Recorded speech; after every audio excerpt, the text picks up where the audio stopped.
Welcome to another edition of The Cross in the Desert, speaking hope and freedom to Iran. My name is Randy Noble, and so glad to be with you on this Sunday evening. It is snowbound here in St. Louis, Missouri. We have almost a foot of snow when it's supposed to be springtime. This is a great opportunity tonight to sit back for me and to just share my heart with you.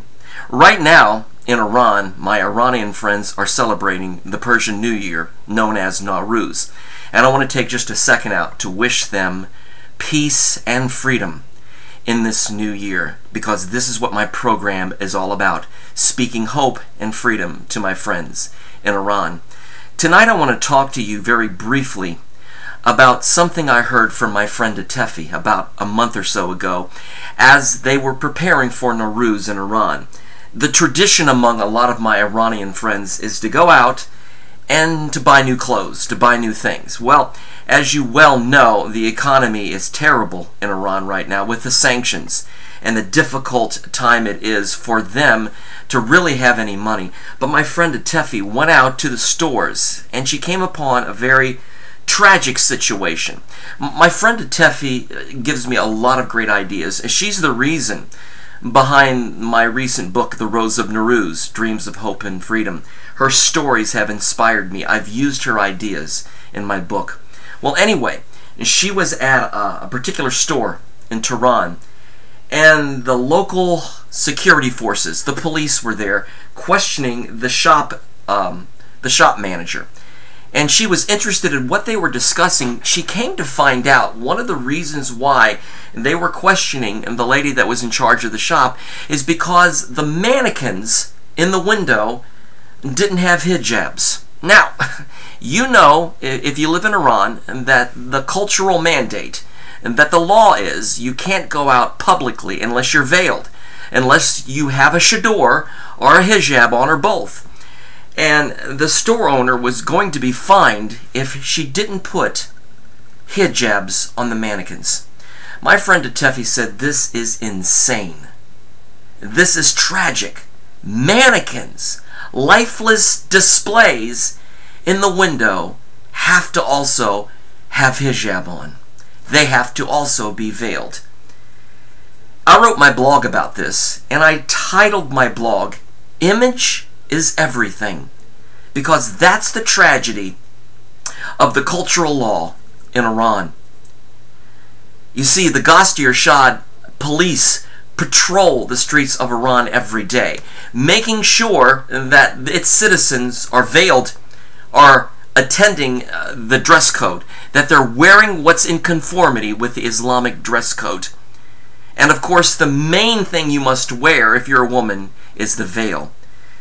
I was thinking about this story tonight as I was preparing for the show, and I came upon this picture on Facebook, and I'm going to show it to you in just a second. It's called, "The most beautiful people in the world are not those with attractive faces or skinny bodies, but those who know how to respect the beauty of others."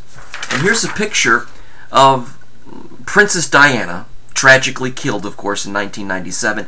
But she did a lot of work with the landmine situations across the world, and also with those that are in cultures that are oppressed and hurting in poverty situations. And this is a picture of her respecting the beauty of this person. And of course, she herself was a beautiful person. But the point is, the most beautiful people in the world are not those with attractive bodies, are those that are skinny, but those who know how to respect the beauty of others. And she knew how to do that.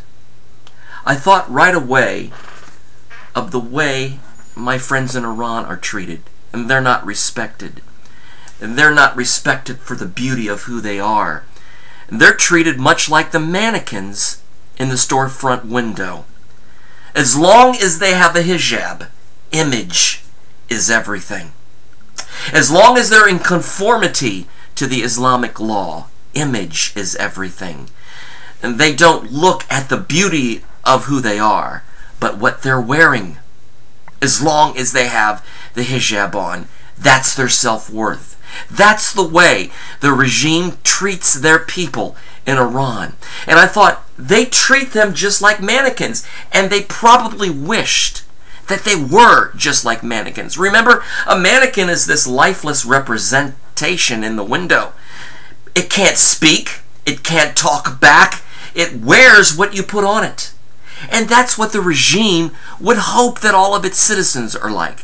Like the mannequins, whatever they put on them, they can't speak back, they can't talk back. Just wear what you're told. The sad reality is, in the image is everything scenario, it reduces human beings to lifeless forms, without hearts or souls. That's what the oppression of the Islamic regime does to its people. Human beings cannot exist under these kinds of conditions.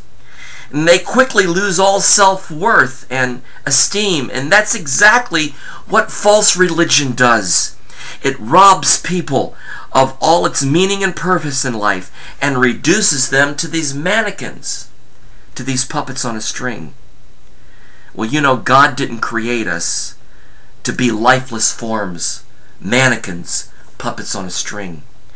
He created you and me with great value and worth, and gave us a heart to discover the beauty of life that surrounds us. He breathed into you and me our souls with love and purpose and creativity to shine like the bright colors of the rainbow and to make a difference in the world of suffering and pain. But the regime continues to treat its people like mannequins in a storefront window. As long as you have the hijab on, that's what matters. And you know, we can't exist under those conditions. That's the sad tragedy of image is everything. I love it when my friend Atefi brings these stories to me, because whether she knows it or not, she's making an incredible point to the world. And there was a writer from a book called The River of Winged Dreams, Abinjani, I think his name is, Aberjani. He says, dare to love yourself as if you were a rainbow with gold at both ends. I really pray for my friends in Iran, and because just talking to them on the internet and through Facebook, I get a sense of the oppression they're under, the fear they're under. Right now in Iran, during Nowruz, one of the blessed advantages for being in Evin prison, the most horrible prison in the world, is that the restrictions are lessened. There's a little more freedom, if you will, living under such oppressive conditions. And the story of Evin prison is the story of my dear friend Saeed, who is suffering there right now in Evin prison. A good development in his case is that our own Secretary of State, John Kerry, has spoken out in his behalf and has condemned his treatment and has called for his release. So our prayers are being answered. One of the benefits during Nowruz is that the Iranian government does pardon some political prisoners. And right now I'm thinking of Farshid Fathi, who is in Evin prison as a Christian suffering spirit, soul, and body. And I'm praying that during this Nowruz that my friend Farshid, that my friend Saeed will be released and recognized by the Iranian government. They do a good thing during Nowruz. They do set some of the prisoners free. And I'm praying that they are one of those prisoners that are set free. I want to say in conclusion, this book, Captive in Iran, has captured my heart. It is breathless reading. My friends Miriam and Marzea, who were on death row in Evin prison in 2009, took advantage of their captive situation and turned their prison cell into an outreach of love to the prostitutes, to the political prisoners, to the outcasts. I say every time I speak of them, they're a beautiful fragrance of Jesus. This book has captured my heart. There are two words that describe my friends: fearless and faithfulness to Jesus. I highly recommend you read this book.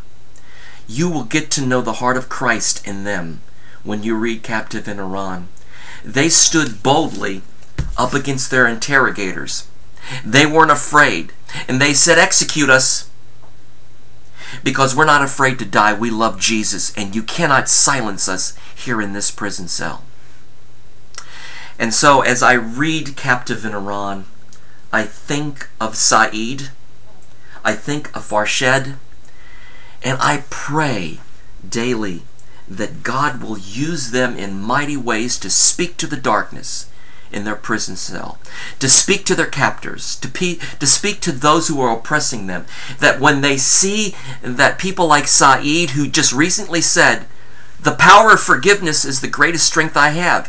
He said, "Even though I'm being beaten and I'm not even recognizable to myself, I can only think of forgiveness. I can only think of forgiving those that are beating me." He is an example to me of such grace under pressure. He forgives, and he loves like Jesus. I want to just say tonight that I just love to be able to speak to you this way. I've just given away the 131st PDF file of my book, The Rose of Nowruz, to my friends in Iran. And it's such a pleasure to send this book to them, because they're getting the message of hope and freedom in Jesus. You see, hope and freedom is a wonderful thing. To have a new government, a new regime, it's a blessed thing. But to have the hope and freedom of Jesus is the ultimate thing to have.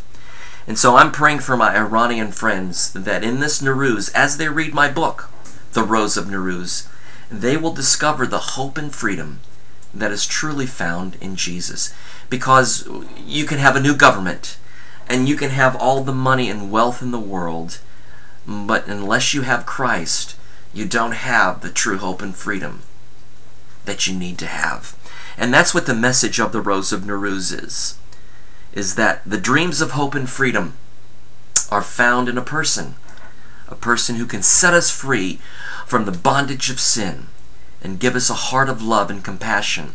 And with that heart of love and compassion, we can speak to the darkness of our world and make changes to this dark and sinful world through the power of Christ, through the power of the gospel. I want to thank you so much for joining me tonight on The Cross in the Desert. Just come to my Facebook page, Randy L. Noble, and I will be glad to reach out to you. I'll send you my book in a PDF file free of charge. Randy L. Noble on Facebook, or rnoble1065 at sbcglobal.net. You can also email me. Come to Facebook and you'll see my page is dedicated to the freedom, to the hope for my friends in Iran. I thank you so much for joining me tonight. I will see you in a couple of weeks on the next edition of The Cross in the Desert. Good night and God bless you, and have a great week.